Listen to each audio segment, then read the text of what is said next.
د ورو سوال کړی دی چې د روجي په دوران کې خوشبو استعمالول جایز دی او کنه؟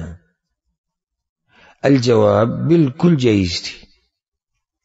خوشبو استعمالول جایز دی، کاغه د ورځې په اولنۍ حصه کې او کاغه په اخرنۍ حصه کې.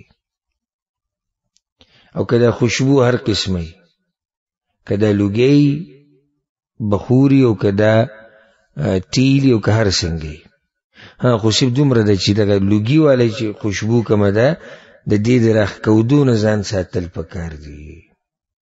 دې د راښکودو نه ځان ساتل پکار دي، ځکه چې کیدی شي د دې بعض هغه اجزا چې هغه محسوس دي او لیدل کېږي هغه دننه د پوزې په لار باندې معدې ته لاړ شي. نو دې کې احتیاط پکار دی.